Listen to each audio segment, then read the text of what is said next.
الله نحمده ونستعينه ونستغفره ونعوذ بالله من شرور أنفسنا ومن سيئات أعمالنا من يهده الله فلا مضل له ومن يضلله فلا هادي له وأشهد أن لا إله إلا الله وحده لا شريك له وأشهد أن محمدًا عبده ورسوله يا أيها الذين آمنوا اتقوا الله حق تقاته ولا تموتن إلا وأنتم مسلمون يا أيها الناس اتقوا ربكم الذي خلقكم من نفس واحدة وخلق منها زوجها وبث منهما رجالا كثيرا ونساء واتقوا الله الذي تساءلون به والأرحام إن الله كان عليكم رقيبا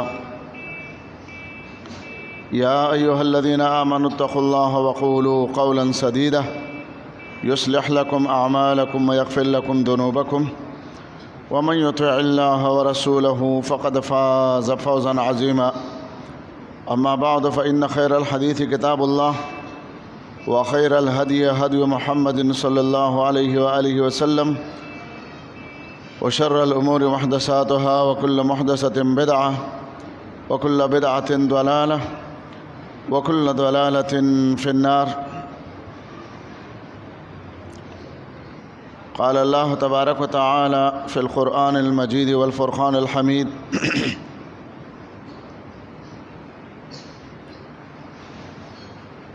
يا أيها الرسل كلوا من الطيبات واعملوا صالحا إني بما تعملون عليم قال النبي صلى الله عليه وآله وسلم امر اللہ المؤمنین کما امر المرسلین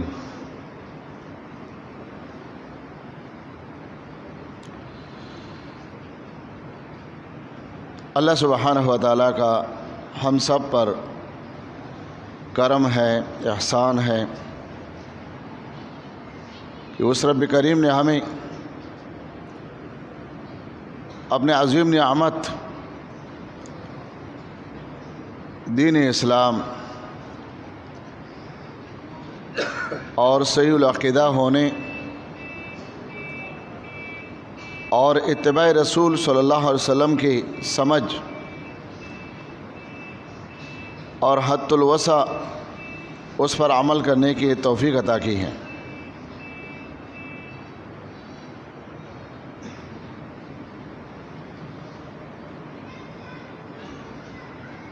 اس مختصر سے مجلس میں اللہ کے توفیق سے چند گزارشات اس حوالے سے کروں گا کہ مدارس، مساجد اور یہ تمام کاوشیں، محنتیں دن اور رات کو جو کی جا رہی ہے، اس کا مقصد کیا ہے، خلاصہ کیا ہے؟ یہ بات اچھی طریقے سے جان لینی چاہیے۔ دین کو پڑھ لینا، سمجھ لینا، یہ پہلا مرحلہ ہے۔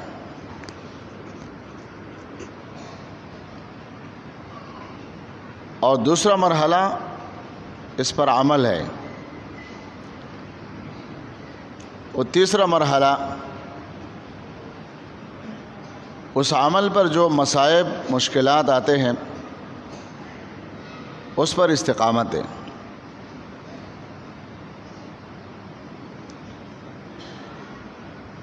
فقط جان لینا، فقط پڑھ لینا یہ نجات کے لیے کافی نہیں ہے۔ اس لیے جاننے والے جن کا ذکر قرآن نے کیا ہے،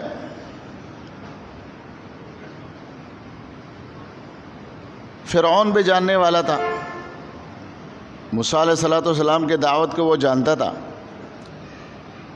کہ یہ شخص جو کچھ کہہ رہا ہے سچ ہے، اللہ کی طرف سے ہیں، آسمانی باتیں ہیں۔ لقد علمت ما انزل هؤلاء الا رب السماوات والارض البصائر، سورۃ بنی اسرائیل کے آخر میں۔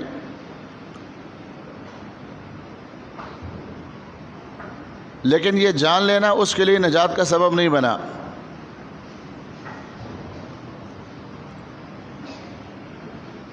ابو طالب کے بارے میں آپ سنتے ہیں علماء سے کہ وہ رسول اللہ صلی اللہ علیہ وسلم کے دین کو، اس کے دعوت کو، اس کے سچائی کو اچھی طریقے سے جانتے تھے، اور اس بات کا اقرار کرتے تھے کہ آپ کے دین میں شامل ہونا، کلمہ توحید پڑھ لینا، آپ کی رسالت پر ایمان لانا اور جنت کا دخول، یہ دونوں لازم ملزوم ہیں۔ تو یہ جان لینا اس کے لیے کافی نہیں ہوا۔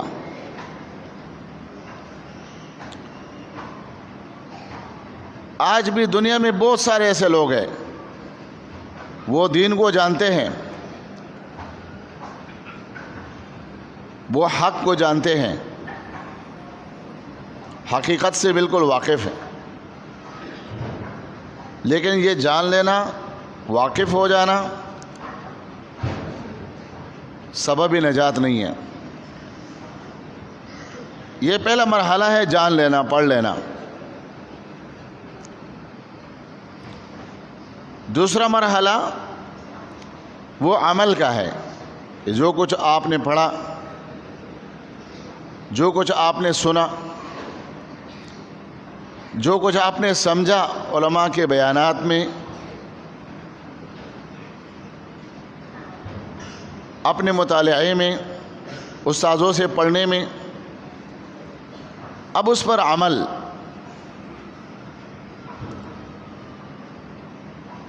یہ مرحلہ بہت اہم اور بہت ضروری مرحلہ ہے، اور ہمارے دور حاضر میں رسول اللہ صلی اللہ علیہ وسلم کے پیشن گوئی کے مطابق مفقود ہے، الا ما شاء اللہ۔ اکثر وہ روایت و حدیث ہم سناتے ہیں، نبی کریم صلی اللہ علیہ وسلم نے بہت ساری روایتوں احادیث میں اس بات کی نشاندہی کی تھی۔ صحابہ کرام سے مخاطب ہو کر آپ نے فرمایا تھا کہ تم ایسے لوگوں میں رہ جاؤ گے، عصالہ کا لفظ استعمال کیا، عصالہ، نکمے لوگ، دین کے لبادے تو ان پر ہوں گے، دین کا نام تو لیں گے، لیکن نہ ان کے اندر وعدہ، نہ ان کے اندر امانت، نہ ان کے اندر صداقت، یہ چیزیں مفقود ہوگی، جس کو عملی زندگی کہتے ہیں۔ اور ایک روایت میں، مستدرک حاکم کی روایت میں، من اقتراب الساعہ کہا، یہ قیامت کی علامتوں میں سے ہے کہ یفتح الاقوال و یخزن العمل، وعظ، نصیحت، بیانات، درس تدریس، حفاظ فارغ ہونا، علماء فارغ ہونا، مدارس کی کثرت، مساجد کی کثرت، ہر آدمی کے پاس بیان کے لیے اسباب موجود ہے، سننے، یہ نیٹ ہے، یہ موبائل ہے، اور یہ فلاں کا درس ہے، یہ فلاں کا درس ہے، دروس کا سلسلہ 24 گھنٹہ ہے، ہر شخص کے کان میں، اس کے گھر میں موجود ہے۔ لیکن جب باری عمل کی آتی ہے، عمل مفقود ہے، عمل نظر نہیں آ رہے۔ یہ بہت بڑا المیہ ہے۔ جبکہ آپ قرآن کریم میں یا رسول اللہ صلی اللہ علیہ وسلم کے احادیث میں جن لوگوں کے عظمت کے باتیں پڑھتے ہیں، سنتے ہیں، وہاں کون سی چیز کا تذکرہ ہوتا ہے؟ عمل کا۔ آپ سورۃ مومن پڑھتے ہیں، رجل مومن کے نام سے سورت موسوم ہے، اس کا نام رکھا گیا، کیوں؟ اس لیے کہ اس نے عمل کیا۔ فرعون کے سامنے موسیٰ علیہ السلام کے تائید کے لیے اس نے وعظ بیان کیا، اتقتلون رجلا ان یقول ربی اللہ، ایسے شخص کو تم قتل کرتے ہو جو اللہ رب العالمین کی طرف دعوت دے رہے ہیں، وحدانیت الہی کا پیغام دینے والا، اس کو قتل کرتے ہو۔ عمل،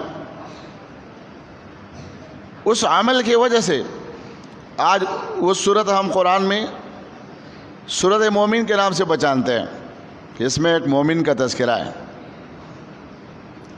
یا آپ سورۃ یاسین میں پڑھتے ہیں وَجَاءَ رَجُلٌ مِّنْ أَقْصَى الْمَدِينَةِ، اس کا تذکرہ ہم کیوں پڑھتے ہیں؟ یا قوم اتبعوا المرسلین، اے میرے قوم کے لوگوں، نبیوں کے اس دعوت کو قبول کرو۔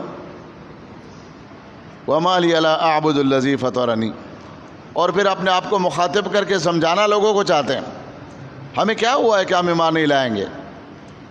دعوت، عمل، یہ عمل ہے۔ اگرچہ لوگوں نے اس کو قتل کر دیا ہے، مختلف اذیتوں سے، تکلیفوں سے شہادت اس کو مل گئی، قوم کو اللہ نے ہلاک اور تباہ کر دیا ہے، لیکن جو بات یہاں مذکور ہے، مقصود ہے وہ یہ کہ جو بات وہ سمجھ گیا، اب سمجھنے کے بعد اس پر عمل۔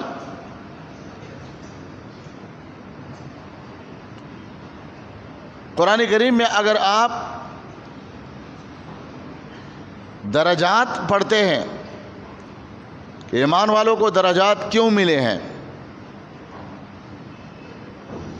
فَأَمَّا الَّذِينَ آمَنُوا وَعَمِلُوا الصَّالِحَاتِ، بس وہ لوگ جنہوں نے ایمان لایا اور نیک اعمال کیے۔ ان الذین آمنوا وعملوا الصالحات، جہاں بھی آپ قرآن میں ایمان پڑھتے ہیں تو ایمان کے ساتھ منسلک وعملوا الصالحات، ایمان لانے کے بعد عمل صالح۔ قرآن کریم اس سے اللہ رب العالمین نے جا بجا بر دیا ہے۔ یہ عمل صالح کا ذکر کیا چیز ہے؟ اللہ کو پہچاننے کے بعد، رسول پر ایمان لانے کے بعد اب عمل۔ اگر آپ صحابہ کرام کی تاریخ پڑھتے ہیں کہ ان کو یہ درجات کیوں ملے ہیں، رضی اللہ عنہم ورضوا عنہ ہم پڑھتے ہیں، یہ اللہ کی رضامندی ان کو کون سے عمل سے ملی ہے؟ کس چیز سے ملی ہے؟ نسب سے ملی ہے؟ عمل سے۔ جس موقع پر بھی صحابی نے کوئی عمل کیا ہے، اس عمل کے بدلے میں رسول اللہ صلی اللہ علیہ وسلم نے اس کو کوئی خاص خوشخبری سنائی ہے۔ زبیر بن عوام رضی اللہ تعالیٰ عنہ رسول اللہ علیہ وسلم کا پوپیزاد بھائی ہے، صفیہ رضی اللہ عنہا کا بیٹا ہے۔ جنگ احزاب میں نبی صلی اللہ علیہ وسلم نے صحابہ کو مخاطب کیا کہ کون ہے جو مجھے ریکھی کر کے، جاسوسی کر کے مدینے کے آس پاس مکے سے آئے ہوئے لشکر کے خبر لا کے دے دے۔ انتہائی سردی کی رات ہے، کون سے قبیلے آئے ہیں، کون کون سے لوگ آئے ہیں؟ زبیر بن عوام کھڑے ہو گئے، اللہ کے رسول میں جا رہا ہوں۔ تھوڑی دیر کے بعد آپ نے پھر مخاطب کیا لوگوں کو، پھر زبیر کھڑے ہو گئے۔ آپ گئے جاسوسی کر کے، معلومات کر کے، لوگوں میں گم پھر کے رات کے اندھیرے اور انتہائی سردی میں پلٹ کر آئے۔ نبی علیہ السلام نے کیا فرمایا؟ لِكُلِّ نَبِيٍّ حَوَارِي، ہر نبی کا ایک خاص ساتھی ہوتا ہے، خاص رازدار ہوتا ہے، خاص ساتھی دوست ہوتا ہے۔ وَحَوَارِيَ زبیر، اور میرا حواری زبیر ہے۔ اب خاندان میں تو وہ پہلے سے تھا، پوپیزاد تو وہ پہلے سے تھا، لیکن عمل کی وجہ سے رسول اللہ صلی اللہ علیہ وسلم تقسیم کرتا ہے یہ درجہ اعلیٰ جس کو حواری کہا، عمل کی وجہ سے۔ علی رضی اللہ عنہ فرمایا کرتے تھے کہ ایک بنی اسرائیل کا رجل مومن تھا، یکتم ایمانہ، جس نے اپنے ایمان کو سینے میں چھپایا تھا اور پھر اپنے ایمان کو ظاہر کیا. اور کہتے ہیں ایک رجل مومن ہماری اس امت کا ہے کہ جب رسول اللہ صلی اللہ علیہ وسلم کو مشرکین نے بیت اللہ میں نماز پڑھنے پر پکڑ کے اور اس کے گردن میں چادر ڈال کر اس کو دبایا تو ابو بکر آ کر اس پر لپٹے اور اس کو پکڑ کے کندھے سے پکڑ کے گرایا اور یہ جملے کہے اتقتلون رجلا ان یقول ربی اللہ، کیا ایسے شخص پر تم ہاتھ ڈالتے ہو جو اللہ رب العالمین کے وحدانیت کی طرف لوگوں کو بلاتا ہے. کہتے ہیں ہمارے اس امت کے رجل مومن نے ایمان چھپایا نہیں ہے، پہلے سے اپنے ایمان کا اظہار کیا ہے. یہ تعریف کیوں ہو رہے ہیں؟ عمل. اگر آپ سابقہ لوگوں کے واقعات قرآن میں پڑھتے ہیں تو ان کے وہ واقعات قرآن کریم کس وجہ سے نقل کرتے ہیں؟ خاندان کی وجہ سے، مالداری کی وجہ سے، زینت کی وجہ سے، دنیا کے کسی سیاست کی وجہ سے، حکمران بننے کی وجہ سے نہیں، عمل کی وجہ سے. اگر آپ قرآن کریم کے درمیان میں اصحاب کہف کا واقعہ پڑھتے ہیں اور ان کے قدموں کے آہٹ اور آواز کو قرآن کریم کے سنٹر کا لفظ پڑھتے ہیں وَلْيَتَلَطَّفْ، تو یہ کیوں؟ اللہ نے ان کو کیوں یہ شان اور عظمت دے دی؟ عمل کی وجہ سے. ورنہ وہ تو پہلے سرداروں کے بیٹھے تھے، جیسے مفسرین نے لکھا ہے، مالدار لوگوں کے اولاد میں سے تھے، وزیروں مشورے کو وزیر اور مشیر کے اولادوں میں سے تھے، لیکن یہ القابات ان کو نہیں ملتے. جب انہوں نے اللہ پر ایمان لایا اور ایمان کے بعد عمل کر کے دکھایا تو قرآن کریم میں اللہ رب العالمین نے ان کے واقعہ کو ایک عظیم شان کے ساتھ بیان کیا. اور اللہ رب العالمین نے ان کے اعمال کی وجہ سے مجھے اور آپ کو یہ سبق دیا کہ آپ سورج کو دیکھ لو، تقرضہم، ان کے غار سے جب وہ گزرتا ہے غروب کے وقت، طلوع کے وقت، تو اللہ رب العالمین ان کو دھوپ سے تو بچاتا ہے، اور صبح اور شام کے دھوپ جو بدن کے لیے انتہائی مفید ہے، ان اوقات میں اللہ تعالیٰ ان پر دھوپ لاتا ہے اور شدت گرمی کی وجہ سے اللہ رب العالمین ان پر دھوپ نہیں لگاتے. یہ ان کی عظمتیں کیوں بیان ہو رہی ہے؟ عمل کی وجہ سے. اگر اللہ رب العالمین نبی کو بھیجتا ہے اور نبی کے ذریعے سے ایک لڑکے کا قتل کرتا ہے تو اس کے سبب کیا بیان ہو رہے ہیں؟ اس لڑکے کے والد نیک آدمی تھا، اللہ تعالیٰ اس کو قتل اس لیے کرنا چاہتا ہے کہ اس کے بڑے ہونے کے بعد ماں باپ کے لیے ایمان کا خطرہ ہے. صالح، ماں باپ صالحین ہونے کے صالح اعمال کو اللہ رب العالمین بچانے کے لیے نبی کو بھیج کر، موسیٰ خضر علیہ السلام کو بھیج کر اس بچے کا قتل کراتے ہیں. اگر اللہ رب العالمین ان دو یتیم بچوں کے دیوار کو کھڑا کرتا ہے، وَكَانَ تَحْتَهُ كَنْزٌ لَهُمَا، آپ سورۃ کہف کی تلاوت جمعے کے دن کرتے ہیں تو وہاں ذکر کیا ہوتے؟ كَانَ أَبُوهُمَا صَالِحًا، ان دونوں کے والد صالح تھے. صالح اعمال کی وجہ سے اللہ رب العالمین نبیوں کو بھیج کر یتیم بچوں کے دیوار کو کڑا کر کے اس کے نیچے جو خزانہ ہے اس کی حفاظت کرتے ہیں. وَكَانَ أَبُوهُمَا صَالِحًا. اگر اللہ خوشخبری دیتا ہے تِلْكَ الْجَنَّةُ الَّتِي أُورِثْتُمُوهَا، یہ وہ جنتیں ہیں جس کے تم وارث بنائے گئے ہو، تو ساتھ میں کیا فرماتے ہیں؟ بِمَا كُنْتُمْ تَعْمَلُونَ، یہ تم نے عمل کیا ہے، تمہارے عمل کی وجہ سے اللہ رب العالمین تمہیں ان جنتوں کا وارث بنا رہے. ابھی عمومی طور پر معلومات کے لیے، مطالعے کے لیے، سیکھنے کا عمل بہت ہے، یاداشت ہے، سب کچھ ہے. باری جب عمل کی آتی ہے وہاں پر ہم مسلمان پنچر ہیں.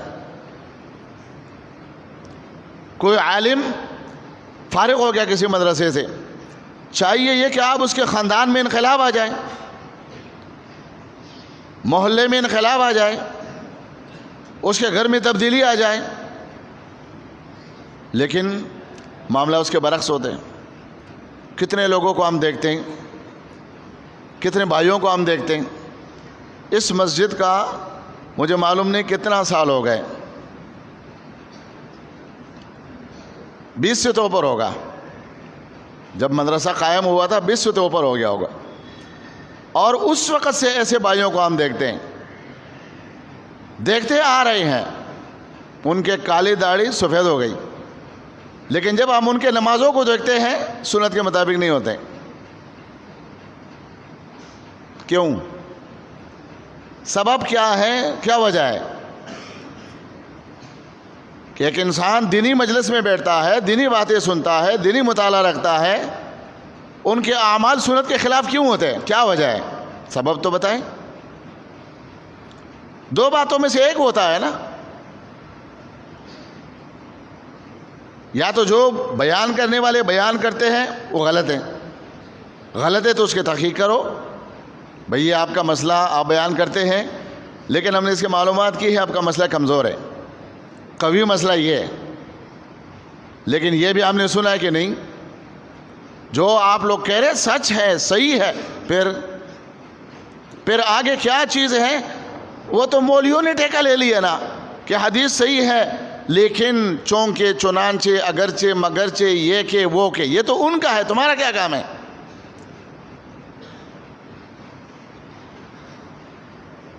اگر قبر میں سوال جواب کا سلسلہ نکل آتا ہے اور اس بات میں آتا ہے وہ خاندان اور اثر رسوخ کے ساتھ نہیں ہے، وہ عمل کے ساتھ تعلق رکھتے ہیں.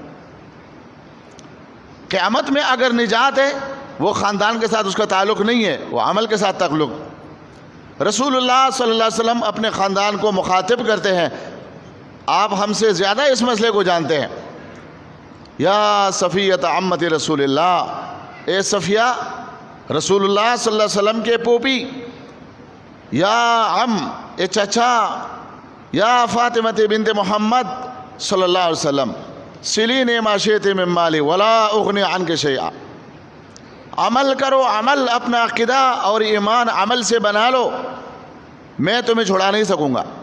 جب نبی نہیں چھڑا سکے گا باقی کون ہے؟ خاندان سے بیٹا میرا حافظ ہے، بیٹا میرا عالم ہے اور میں عمل نہیں کرتا ہوں، وہ بیٹا مجھے چھڑائے گا؟ باپ میرا عالم ہے، میں بیٹا ہوں، میں بے عمل ہوں، باپ مجھے چھڑائے گا؟ چھڑانے کے تو بات چھوڑ دو، ایک نبی نے صرف یہ کہا، وقال نوح علیہ السلام نے فرمایا ان ابنی من اہلی وان وعدک الحق وانت احکم الحاکمین. اللہ میرا بیٹا تو میرے اہل سے تھا، تیرا تو وعدہ تھا کہ تیرے اہل کو بچاؤں گا. اللہ تعالیٰ نے تنبیہ کی، انہو لیس من اہلک انہو عمل غیر صالح، تیرے اہل میں سے نہیں تھا. یہاں اہل مراد عمل صالح کا شرط ہے. آپ کا اہل ہونا کافی نہیں ہے، آپ کے نطفے سے پیدا ہونا کافی نہیں ہے. انہو عمل غیر صالح. اور ساتھ میں کیا تنبیہ کی؟ انی اعظک ان تکون من الجاہلین. نبی سے اللہ مخاطب ہے. کون سا نبی؟ جس نے 950 سال دعوت دی ہے، جس کو آدم ثانی کہا گیا ہے. ذریۃ من حملنا مع نوح انہ کان عبدا شکورا. جو بچے کچھ لوگ تھے کشتی میں، اسی سے اللہ تعالیٰ نے آدم علیہ السلام کے اولاد کو پھیلایا ہے. کشتی سے علاوہ جو لوگ تھے سب اللہ نے پانی میں ڈبو دیا تھا. وہ قیامت کے دن صرف اس نقطے پر آپ حدیث شفاعت پڑھ لے بخاری میں مسلم میں، کہ جب نوح علیہ السلام کے پاس لوگ جائیں گے اور ان سے کہیں گے کہ ہماری شفاعت کرو، وہ اپنا عذر کیا پیش کریں گے؟ یہ اپنا عذر پیش کریں گے کہ میں نے اپنے بیٹے کے لیے اللہ رب العالمین کے سامنے سفارش کیا تھا اور اس عذر کی وجہ سے میں اللہ کے سامنے نہیں جا سکتا ہوں. عمل غیر صالح وہ بیٹا جس کا عمل صالح نہیں تھا، ایمان اور ایمان کے ساتھ عمل نہیں تھا ان کے پاس، تو میں نے اس کی سفارش کی ہے اور مجھے اللہ کے سامنے جانے سے یہ بات روک رہی ہے۔ کوئی معمولی بات نہیں ہے، عمل مفقود ہے۔ جو مسئلہ میں نے سیکھ لیا، اب انتظار کس بات کا ہے؟ اس پر ہم عمل نہیں کریں گے۔ یہ کیوں ایسا ہے کہ ہمارے مدارس تو بڑھتے جائیں گے، مساجد بڑھتے جائیں گے، حفاظ فارغ ہوتے جائیں گے، علماء فارغ ہوتے جائیں گے، اور معاشرے میں اس سے کوئی تبدیلی نظر نہیں آئے گی۔ شادیاں ہوگی، وہ بھی اس میں سے کچھ کام سکھوں کا ہوگا، کچھ ہندوؤں کا ہوگا، کچھ نصارہ کا ہوگا، کچھ یہودیوں کا ہوگا، اور جو بچہ کچا ہوگا وہ اپنے قوم برادری کا ہوگا۔ اللہ کے رسول کی سنت وہاں نظر نہیں آئے گا۔ وہ شادی کس کے ہوگی؟ اگر آپ اس سے پوچھیں گے تو وہ مجھ سے اور آپ سے زیادہ معلومات رکھتا ہوگا۔ تو اس معلومات نے کیا کیا؟ اللہ کے رسول صلی اللہ علیہ وسلم نے فرمایا القرآن حجت لک او حجت علیک، یہ قرآن یا تو تیرے دلیل ہے، اس کے ذریعے سے تم نجات پاؤ گے، یا تیرے تباہ اور ہلاک ہونے کی دلیل ہے کہ تمہیں قرآن کا علم تھا، تمہیں سنت کا علم تھا اور اس پر تو نے عمل نہیں کیا۔ حجت لک، یا تو تیرے لیے حجت ہے، تیرے لیے نجات کی دلیل ہے، یا حجت علیک، تیرے خلاف حجت ہے قیامت کے دن۔ اب ان میں سے دونوں میں سے ہم نے انتخاب کرنا ہے کہ قرآن کو اپنے خلاف حجت یا اپنے لیے حجت بناتے ہیں۔ اپنے لیے حجت اس صورت میں ہے کہ جو کچھ ہم قرآن میں پڑھے، جو کچھ ہم رسول اللہ صلی اللہ علیہ وسلم کے احادیث میں سنے، پڑھے، مطالعہ کرے، علماء سے سنے، اس پر عمل میں تاخیر کی وجہ ہمارے پاس وقت ہے، کوئی ہمارے پاس گارنٹی ہے؟ بلکہ آپ جانتے ہیں کہ ہم اکثر یہ مثال دیتے ہیں کہ ایک انسان کی زندگی وہ یا ایک دن کی زندگی ہے یا ایک رات کی زندگی ہے۔ مثلا گزرے ہوئے رات وہ ہمارے زندگی میں پلٹ کر نہیں آئے گی، وہ گئی۔ آج کے رات میں ہم داخل ہیں، کل کے رات کے کوئی گارنٹی ہمارے پاس نہیں ہے، بس ایک رات کی زندگی ہے۔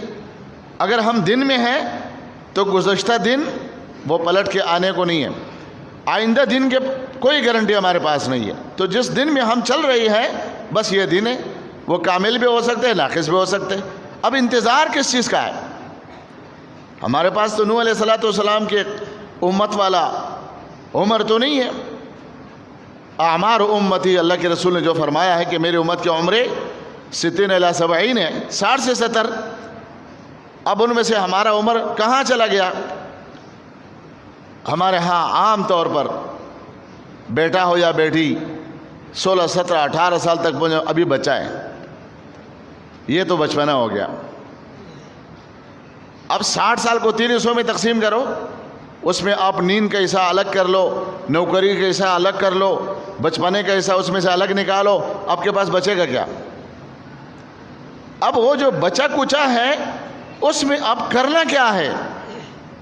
ہم میں سے ہر شخص جانتا ہے جس کے پاس رقم کم ہو، پیسے کم ہو، اور اس کے سامنے خرچوں کے راستے، خرچوں کے جگہ زیادہ ہو، تو وہ بندہ اس کم پیسوں کے ساتھ کیا کرے گا؟ اس پر وہ چیز خریدے گا جو سب سے اہم ہو۔ تو ہمارے پاس جب وقت کم ہے، اس وقت کو ہم کہاں صرف کریں گے؟ بدعات میں، رسومات میں؟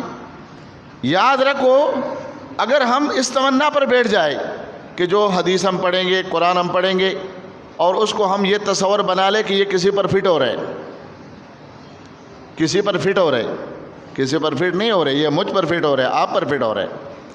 نبی صلی اللہ علیہ وسلم نے جو ارشاد فرمایا ہے کہ میں حوض کوثر پر لوگوں کو پانی پلاؤں گا، اور من شرب منہ، جس نے اس میں سے پیا اس کو کبھی پیاس نہیں لگے گا۔ 50,000 سال دن تو گزر سکتا ہے لیکن اس بندے کو پیاس نہیں لگے گا۔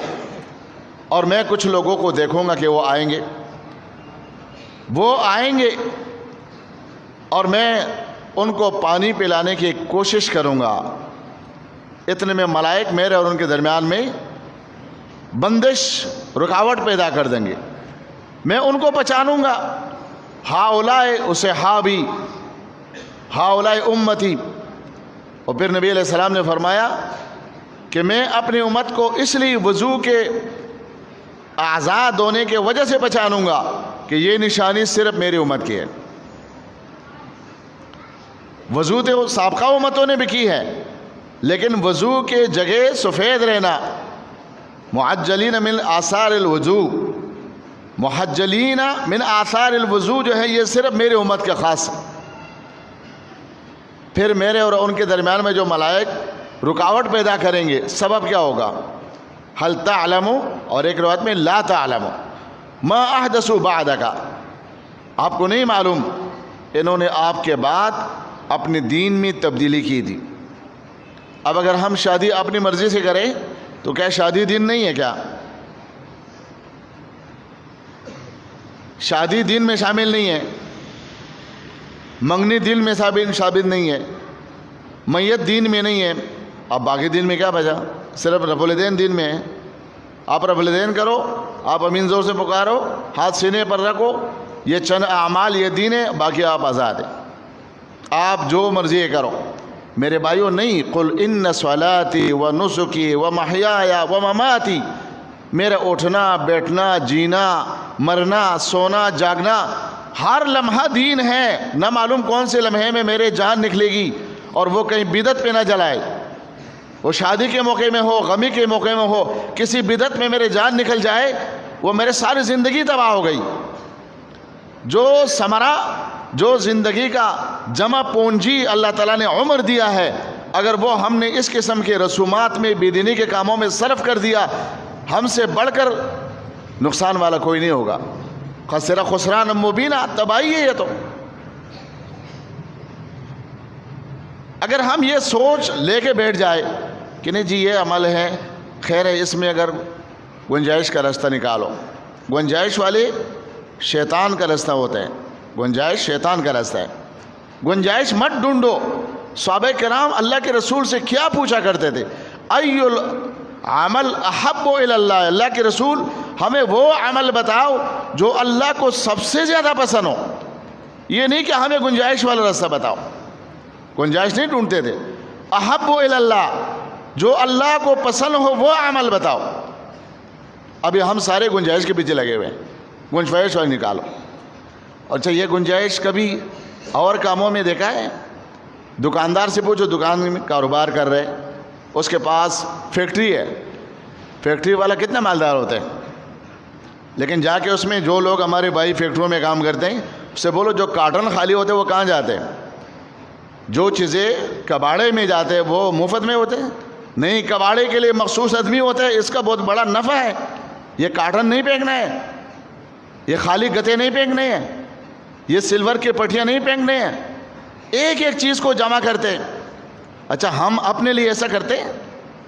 لوگ آلو کھاتے، آلو سے چھلکا اتار کر وہ بھی توے کے اوپر اپنے لیے بھون کے کھاتے ہیں۔ یہاں تو اتنی چیز کا حساب ہو، دنیا کے مال میں ہو، دکانداری میں ہو، اور جب اعمال صالحہ کے باری آ جائے تو نیچے آ جاؤ، نیچے کم، ذرا اس سے کو ذرا ہلکا۔ یہاں ہلکے کیوں ڈھونڈتے ہیں اللہ کے بندے؟ اصل کام تو تمہارا یہ ہے، نیک اعمال میں سبقت کرو۔ قرآن تمہیں یہ دعوت دیتے ہیں، سارعو، آگے بڑھو، سابقو، ایک دوسرے سے آگے نکلو۔ اور ہم جن صحابہ کرام کی تاریخ پڑھتے ہیں، جن کے بارے میں ہمارا یہ ایمان ہے کہ ہم ان کے نقش قدم پر ہیں، ان کے ہاں کیا ہوتا تھا؟ ایک دوسرے سے سبقت۔ اگر مالدار صحابہ کو صحابہ نے دیکھا کہ وہ تو ہم سے نمبر لے گئے تو اللہ کے رسول کے سامنے شکایت، اللہ کے رسول مالدار لوگ تو ہم سے نمبر لے گئے۔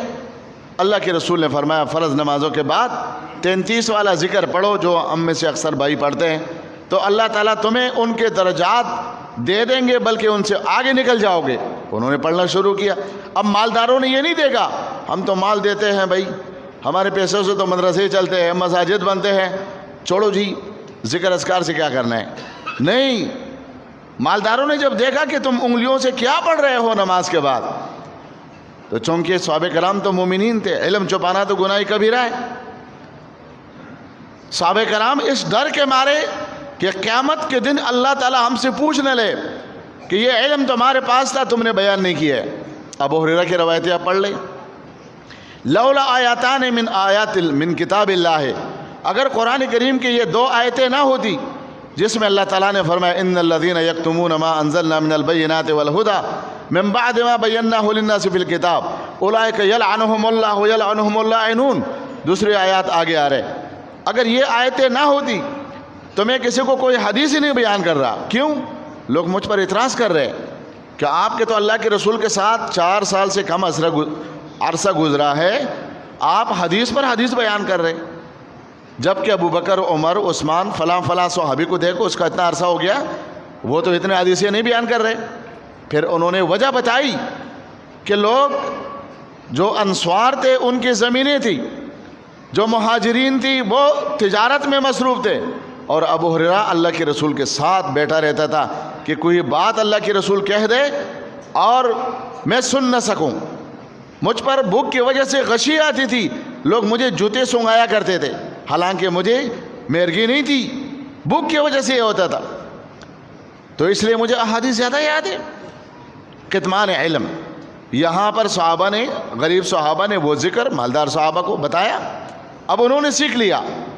وہی غریب صحابہ پھر اللہ کے رسول سے کیا شکایت کرتے، اللہ کے رسول وہ مالدار تو ہمارے ساتھ وہ ذکر بھی کرتے، تو آپ تو وہ ہم سے آگے نکل گئے، مال بھی خرچ کرتے اور ذکر بھی کرتے۔ تو اللہ کے رسول نے فرمایا ذالک فضل اللہ یؤتیہ من یشاء، یہ اللہ کا فضل ہے، کسی کو مالدار بناتے، کسی کو غریب بناتے۔ مقصود یہاں میرے بیان کا کیا ہے کہ صحابہ نے یہ نہیں دیکھا کہ اگر ہمارے پاس مال ہے، مال خرچ کرتے ہیں درجات مل جائیں گے، نہیں، آخرت کے حوالے سے حریص ہونا، ایک ایک عمل کو جمع کرنا، کیونکہ اصل درجات آخرت میں اعمال صالحہ پر ہے، خاندان پر نہیں ہے، زینت پر نہیں ہے، مالداری پر نہیں ہے، وزارت اور مشارت پر نہیں ہے، اعمال صالحہ پر ہے۔ قرآن کریم آپ اس عنوان میں پڑھے صالحین کے اعمال، یہ جو میں نے آیات کی تلاوت کی ہے سورۃ مومنون سے، نبی صلی اللہ علیہ وسلم فرماتے ہیں کہ اللہ تعالیٰ نے خطاب کیا ہے کس کو؟ انبیاء کو، یا ایھا الرسل کلوا من الطیبات واعملوا صالحا، امر اللہ المؤمنین بما امر او کما امر المرسلین، جو حکم اللہ نے نبیوں کو دیا ہے وہ حکم اللہ رب العالمین نے ایمان والوں کو دیا ہے کہ تم حلال کھاؤ اور نیک اعمال کرو، نیک اعمال۔ انبیاء کو بھی یہ خطاب ہے وَاعْمَلُوا صَالِحًا۔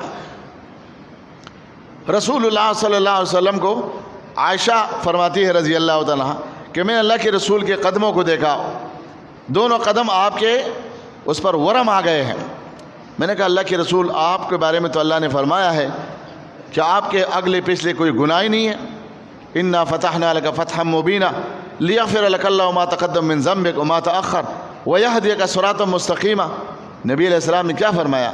افلا اکون عبدا، کیا میں اللہ رب العالمین کا صالح بندہ، اعمال میں سبقت کرنے والا بندہ نہ بنوں؟ مانا یہ کہ اللہ نے اگر مجھے معاف کر دیا ہے، میرے گناہ نہیں ہے، اعمال صالحہ پر درجات بلند ہوتے ہیں۔ کون ہے یہ؟ انا ادق باب الجنہ، صحیح بخاری کی روایت، جنت کے دروازے کو کٹکھٹانے والا سب سے پہلا میں ہوں گا۔ مجھے کہا جائے گا من انت، آپ کون ہے؟ میں کہوں گا انا محمد صلی اللہ علیہ وسلم۔ مجھے جواب ملے گا بکا امرنا، آپ کے بارے میں ہمیں حکم دیا گیا کہ وہ آئے تو دروازہ کھولنا، کسی اور کے لیے دروازہ جنت کا نہیں کھلے گا، پہلے اس کے لیے کھلے گا۔ لیکن اس کا حال کیا ہے؟ نیک اعمال میں اتنا سبقت۔ میرے بھائیوں، یہ بڑا المیہ ہے۔ میرے پاس علم ہو، اس پر عمل نہ ہو، میرا وہ علم میرے خلاف حجت ہے۔ آپ کے پاس علم ہو اور اس پر عمل نہ ہو، یہ بھروسہ نہیں کرنا میرا بیٹا حافظ ہے، میرا بیٹا عالم ہے، میرا باپ عالم ہے، میں اس کا بیٹا ہوں۔ نہیں میرے بھائیوں، ہر نفس اپنے اپنے معاملات پر قیامت کے دن وہ درجات حاصل کریں گے اور اپنے اپنے اعمال برائیوں پر اس کی گرفتاری ہوگی. وہاں یہ معاملہ نہیں چلے گا. عمل صالحہ. اس لیے میرے بھائیو اس بات کی اشد ضرورت ہے کہ ہم اپنے گھروں میں، اپنے انفرادی زندگی میں، اپنے اجتماعی زندگی میں اعمال صالحہ کی طرف سبقت کریں. یہ وقت پھر ہمارے پاس نہیں ہوگا. قیامت میں ہر مرنے والا رسول اللہ صلی اللہ علیہ وسلم نے فرمایا کوئی بھی مرتا ہے، مرنے والا وہ دنیا کے زندگی کے پیچھے افسوس کرتا ہے. کیا افسوس ہے؟ اگر صالح بندہ ہے وہ یہ ارمان لگاتا ہے کہ مجھے موقع مل جائے اور میں نیک اعمال کر لوں. نیک اعمال کا سلسلہ منقطع ہو گیا. وہ حدیث آپ سنتے ہیں، لو یخر الانسان فی مرضات اللہ من یوم ولد الی یوم یموت لحقرہ یوم القیامہ. انسان کے ولادت سے لے کر موت تک اگر وہ نیک اعمال میں پوری کی پوری زندگی گزار دے تو قیامت کے دن اپنے وہ نیکیاں ان کو کم نظر آئے گی. یہ کم ہے، میں نے کیا لایا ہے. وجہ یہ ہے میرے بھائیوں کہ پلٹ کر آنا تو ہے نہیں، چانس تو دوبارہ ہے نہیں کہ آپ جاؤ. حتی اذا جاء احدهم الموت قال رب ارجعون لعلی اعمل صالحا. جب کسی کو موت آ جائے وہ کیا کہتا ہے؟ اے اللہ میرے روح کو میرے بدن میں واپس ڈال دو، میرے روح کو میرے جسم میں واپس لوٹا دو. کس کام کے لیے؟ مکان بنانے کے لیے، بینک بیلنس بنانے کے لیے، کوئی شادی کوئی اولاد پیدا کرنے کے لیے، کسی خاص ناموری کے لیے، کچھ بھی نہیں. لعلی اعمل صالحا، میرے جان میرے روح کو میرے بدن میں واپس ڈال دو تاکہ میں نیک عمل کروں. نیک عمل کے پیچھے صدائے لگی. اس لیے قرآن کریم ہمیں نیک اعمال کی طرف ترغیب دیتے. نیک اعمال کرو. جو کچھ ہم نے سیکھا، جو کچھ ہم نے سنا، اس پر عمل. میرے بھائیو آپ دیکھ لیں بے عمل لوگوں کا تذکرہ، جنہوں نے علم سیکھا بھی تھا اور اس کے خلاف عمل کیا ہے، تو اگر بدترین اللہ تعالیٰ نے کوئی مثالیں دی ہے تو ان لوگوں کی دی ہے. بنی اسرائیل کے مولانا، شیخ، علامہ، محدث کا ہو، مفسر کا ہو، علامہ کا ہو، مجتہد کا ہو بنی اسرائیل کا، جس کا نام بلعام بن باعورہ نقل کیا گیا ہے. اللہ نے اس کو کیا کہا؟ مثلہ کمثل الکلب. اس کی مثال ایک کتے کی مثال کی طرح ہے. یہ ہے علم والا. علم ہے، عالم ہے، لیکن علم کے خلاف عمل کر رہے ہیں. نتیجہ کیا ہوا؟ بدترین مخلوقات میں اس کو شمار کیا گیا. اگر یہودیوں کے علماء ہیں، علم ہے، لیکن عمل اس کے خلاف ہے، تو قرآن نے کیا کہا؟ مثلہم کمثل الحمار. ان کے مثال گدھوں کی طرح ہے. یہ کون ہے؟ علماء. میرے پاس، آپ کے پاس یہ نہیں کہ وہ علماء جو پگڑی ان کو باندھ دیا گیا ہے، ان کو سند دیا گیا ہے. ہر آدمی عالم ہے جتنا علم اس نے سیکھا ہے. شریعت میں یہ قانون نہیں ہے. یہ تو ہمارے علماء نے اپنے دور میں نصاب بنایا ہے، اپنے ادوار میں طلباء کو سمجھانے کے لیے. یہ 6 سالہ کورس ہے، 8 سالہ کورس ہے. محدثین کے زمانے میں یہ ترتیب تو نہیں تھی. ایک عالم سے لوگ پڑھنے جاتے تھے، اپنے کھانے کا بندوبست، اپنے رہنے کا بندوبست اس کے اپنے ذمہ ہوتا تھا. بس فلاں شیخ ہے، لوگ اس سے پڑھ رہے بس. تو سند کی یہ ڈگریاں یہ لازم نہیں ہے. جو میں نے سیکھا، جو میں نے علماء سے سیکھا، جتنا سیکھا ہے اتنے کا میں عالم ہوں. اب اگر میں عمل کروں گا تو قرآن کریم میں جہاں جہاں عمل کرنے والوں کے بشارتیں ہیں اس میں بھی شامل ہو جاؤں. لیکن اگر میں عمل نہیں کروں گا، جو کچھ میں نے سیکھا اس پر عمل نہیں کروں گا، تو اس کا مطلب یہ ہے کہ جو برائیاں قرآن اور حدیث میں رسول اللہ صلی اللہ علیہ وسلم نے، قرآن میں اللہ نے، حدیث میں رسول اللہ صلی اللہ علیہ وسلم نے بیان کی ہیں، جاننے کے باوجود عمل نہ کرنے والوں کی، ان تمام لوگوں کے برے صفتوں میں بھی شامل.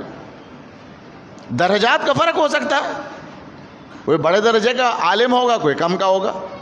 کوئی 100 حدیثوں کا عالم ہوگا, کوئی 50 حدیث یاد کرنے والا ہوگا, ہے سب جاننے کے ساتھ, علم کے ساتھ ان کا تعلق.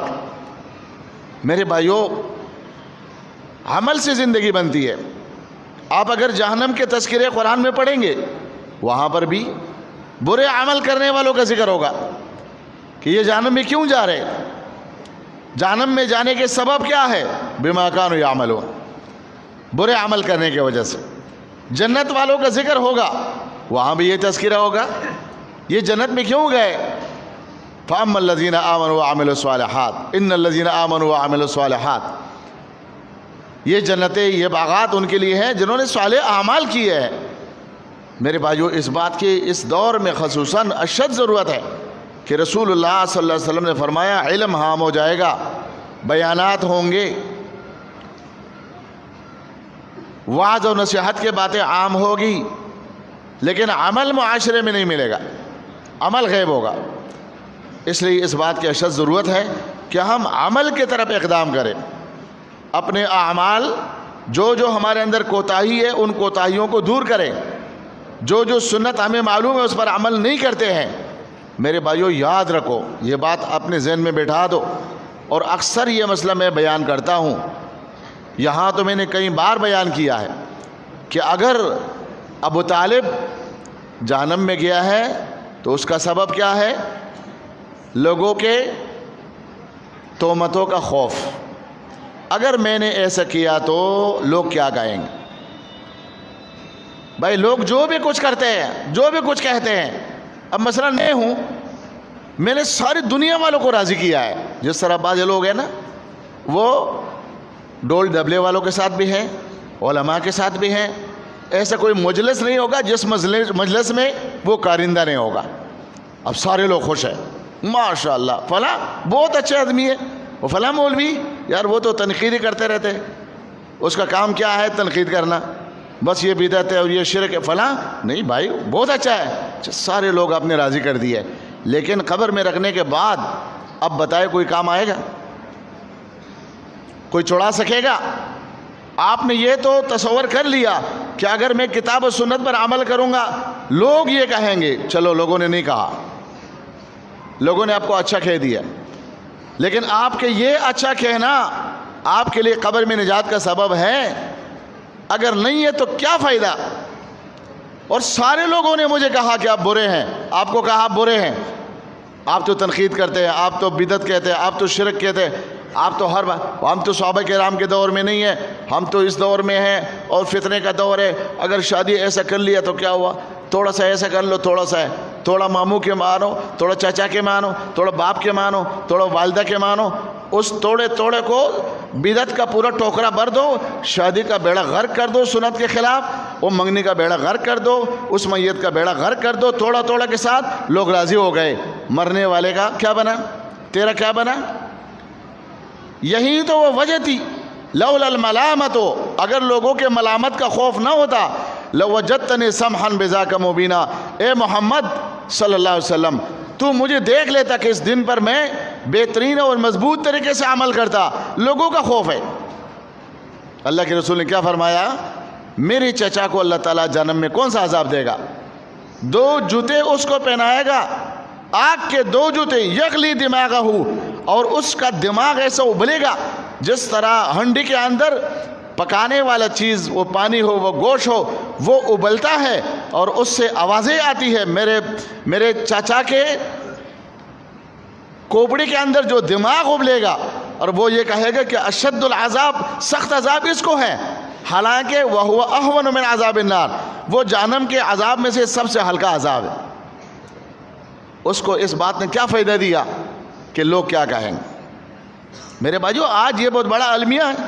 اگر آپ کو معلوم ہو جائے کہ یہ سنت طریقہ ہے, یہ صحیح عقیدہ ہے, یہ صحیح عمل ہے, اور پھر آپ دائیں بائیں دیکھتے کہ لوگ کیا بولیں گے, لوگ کیا بولیں گے.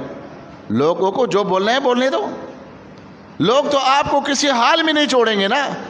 وہ لوگوں نے ایک مقولہ بنایا ہے کہ کوئی شخص گاؤں میں جا رہے اور اس کے ساتھ ایک گدھا ہے. آپ سب بھائی جانتے ہیں ان مقولوں کو, اور چھوٹا سا بچہ بھی اس کے ساتھ ہے. اب دونوں باپ بیٹھے گدھے پر بیٹھ گئے. کوئی کہنے والا کہہ رہے اس کو دیکھو, ایک گدھے پر باپ بیٹا دونوں بیٹھے ہوئے. اس نے چلو اتار دو، بیٹے کو اتارا، بیٹا آگے جا رہے، کہا اس کو دیکھو چھوٹے بچے کو زمین پر اور خود اوپر جا رہے، چلو جی بچے کو اوپر بٹھا دو، باپ نیچے جا رہے، اس بے وقوف کو دیکھو بچے کو بٹھایا ہوا ہے اور خود نیچے جا رہے، اچھا چلو جی تم بھی اتر جاؤ، کہا اس بے وقوف کو دیکھو گدھا ساتھ ہے، اس پہ سواری بھی نہیں کر رہے، آپ کو کسی حال میں نہیں چھوڑیں گے۔ تو یہ بہتر ہے کہ اللہ تعالیٰ تم سے راضی ہو جائے، لوگ جو کہے جو بولے بولنے دو، لوگوں کے بولنے کی کیا ضرورت ہے۔ اللہ اکبر۔ عائشہ رضی اللہ تعالیٰ عنہا کی وہ وصیت میرے لیے بھی ہے اور آپ کے لیے بھی ہے، جو انہوں نے معاویہ رضی اللہ تعالیٰ عنہ کے اپیل پر، یا امہ اوصنی و اوجز، اے میرے ماں مجھے وصیت کرو، اور مختصر لفظوں میں عائشہ رضی اللہ عنہا نے وصیت کی، مختصر لفظوں میں، جس کا خلاصہ کیا ہے کہ آپ لوگوں کے رضامندی میں اللہ کی ناراضگی مت ڈھونڈو، لوگوں کو راضی کر کے اللہ کو ناراض نہیں کرنا، اور لوگ سارے ناراض ہو جائے رب کو راضی کرنے میں، کیوں؟ اللہ اس پر قادر ہے کہ لوگوں کو تجھ سے راضی کر دے، لیکن لوگ اس پر قادر نہیں ہیں کہ اللہ کو تجھ سے راضی کر لے۔ بس والسلام، آخر میں کہا والسلام۔ یہ مختصر وصیت میرے لیے بھی ہے اور آپ کے لیے بھی ہے، اور وہ بھائی جن کو سنت کا علم ہو یہ سنت ہے اور وہ اس پر عمل نہیں کرتے، ان سب کے لیے ہے۔ ہمیں نہیں معلوم کہ ہماری جان کب نکلے گی، اور ہم سنتوں کو دیکھ کر، سنتوں کو پڑھ کر، سنتوں کو بار بار سن کر، پھر ہمارا نماز اس کے خلاف، ہمارا طریقہ اس کے خلاف، ہماری شادی اس کے خلاف، ہماری منگنی اس کے خلاف، تو کیا معنی ہوا؟ القرآن حجت علیک، یہ تو قرآن ہمارے خلاف حجت ہوگا، نہ کہ حجت لنا، ہمارا حجت تو نہیں ہوگا۔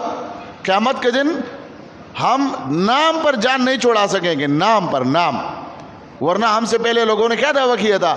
نحن ابناء اللہ و احباء، ہم اللہ کو اتنا پسند ہے جس طرح باپ کو لاڈلا بیٹا، نازمین بیٹا۔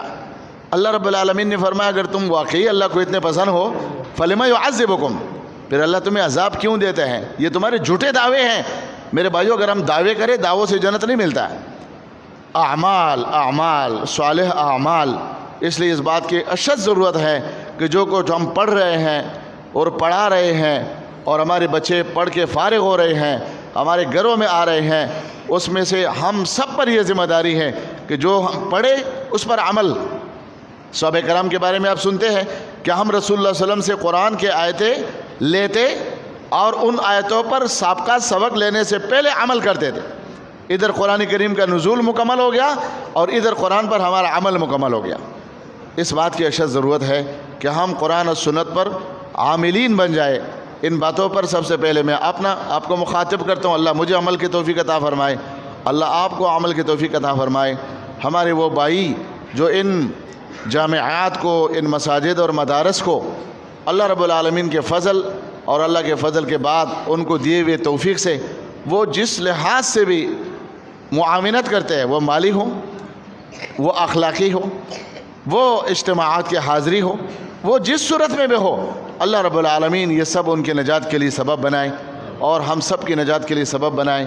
یہ مجلس ہمارا کتاب و سنت کے مجلس ہے۔ رسول اللہ صلی اللہ علیہ وسلم کے فرمان کے مطابق ایسے مجالس میں حاضری دینے والے ان کے گناہ معاف ہو جاتے ہیں، اللہ کے بارگاہ میں جنت کے حقدار بنتے۔ اللہ تعالیٰ ان حقداروں میں سے ہم سب کو بنائے۔ اقول قولی ھذا استغفر اللہ لی ولکم ولسائر المسلمین۔